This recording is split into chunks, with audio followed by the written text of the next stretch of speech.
என்னடா இவ கையில் எண்ணெயை வச்சுட்டு என்ன பண்ணிட்டு இருக்காங்கன்னு யோசிச்சுட்டு இருக்கீங்க. வேற ஒன்றும் இல்லைங்க, ஒரு ரெசிபி தான் உங்களுக்கு சொல்ல போகிறேன். என்ன ரெசிபின்னு பார்த்தீங்கன்னா, பிரண்டை துவையல் எப்படி செய்கிறதுன்னு வாங்க பார்க்கலாம். இது என்னன்னு பார்த்தீங்கன்னா, இது பேர் வந்து பிரண்டைன்னு சொல்லுவாங்க. நீங்கள் சிலவங்க கேள்விப்பட்டிருப்பீங்க, சிலவங்க கேள்விப்பட்டிருக்க மாட்டீங்க. இது வந்து நம்ம துவையல் பண்ணலாம். எப்படி பண்ணலான்னு வாங்க பார்க்கலாம். அதுக்கு வந்து பிரண்டை வந்து நல்லாவே கட் பண்ணி க்ளீன் பண்ணிக்கிடணும். க்ளீன் பண்ணிவிட்டு ஒரு சட்டியில் எண்ணெய் விட்டு நல்லா ப்ரௌன் கலராக வர ரெண்டையுமே நல்லா வதக்கணும். தண்ணியோட போடுறாதீங்க, நான் தண்ணியோட போடுறதுனால தான் ஒரு மாதிரி தெறிக்க ஆரம்பிச்சிருச்சு. இந்த மாதிரி நல்லா ப்ரௌன் கலரில் வந்ததுக்கப்புறமா அது கூட வந்து கொஞ்சம் தேங்காய், வெள்ளைப்பூடு, புளி, அப்புறமா மிளகா வத்தல், கொஞ்சமாக உப்பு சேர்த்து நல்லா வதக்குங்க.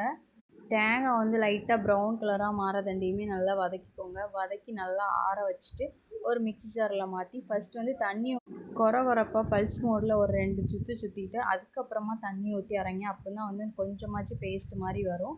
இது வந்து உடம்புக்கு வந்து அவ்வளோ நல்லது. சின்ன குழந்தைங்களுக்குமே நீங்கள் செஞ்சு கொடுக்கலாம். சோறில் வந்து நல்லா விரவி போட்டு கொடுத்தீங்கன்னா அப்படியே சாப்பிட்ருவாங்க. தனியாக கொடுத்தீங்கன்னா கண்டிப்பாக சாப்பிட மாட்டாங்க. அடுத்து வந்து என்ன ரெசிபி போடலான்னு கமெண்ட் பண்ணுங்கள். சேனலை மறக்காமல் சப்ஸ்கிரைப் பண்ணிடுங்க.